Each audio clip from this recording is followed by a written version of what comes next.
21st century communication with TED Talks and National Geographic Thinking and Learning. Small actions, big results. Hi guys, and welcome to a new episode on this channel. Today we will talk to you about small actions and big results. So how about we get started? You know, like all those people say, even if you do one small action, you just become part of a bigger and larger result. More small actions, the larger the result. But what are these small actions supposed to be? Well, this one is just about water here. Water has been one of our most crucial things in our world. We know water as a friendly companion to drinking water. We drink water itself. And this water has been a companion with us for years and years to come and will be for more years.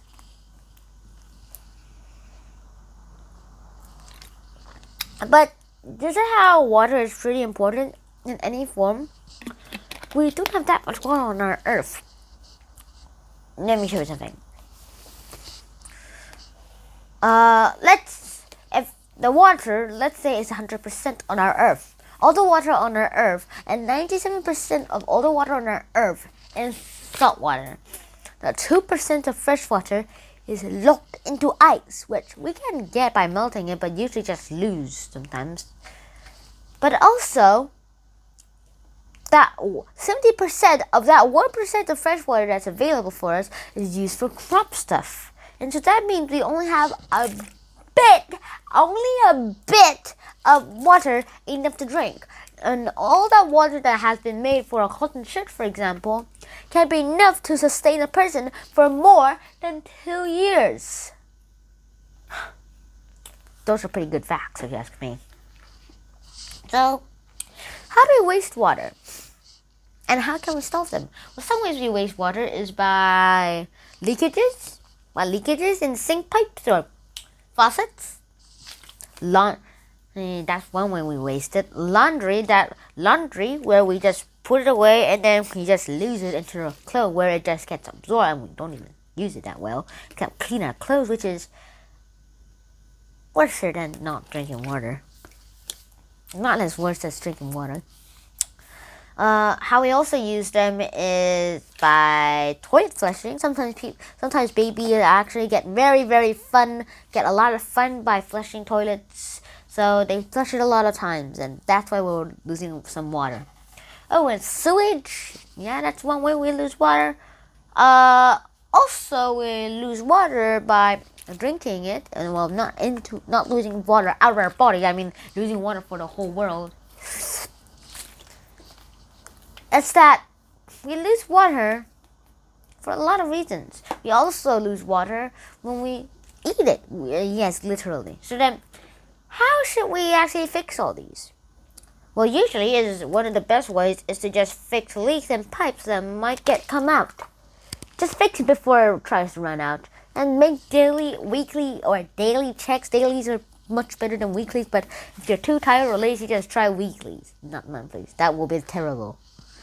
Weekly checks and for pipe leakages or faucet leakages. I haven't heard that one of my faucets actually leaked and then we fixed it. Try to use water mostly for your own good. And do not eat or try to eat less meat. Why am I saying about this meat stuff when it is not related to water at all? You might be broken. It is related to water. 1 pound of beef is needed. 1 pound of beef has to be made with a lot of water, like more than 1,000 gallons of water. And so we have to save it. Why do we use more than 1,000 gallons of water to create a pound of beef? Firstly, before the meat is dead, it's actually a cow, right? And a live cow. And the cow has to be fed, and also it has to drink water, right? Yes. And it has to drink a lot of water so that it's healthy and pretty much strong and good enough for consumption.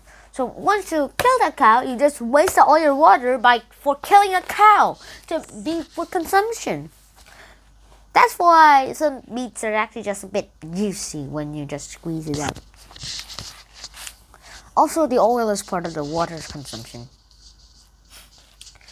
So these are the tips on how we use water and how to conserve it.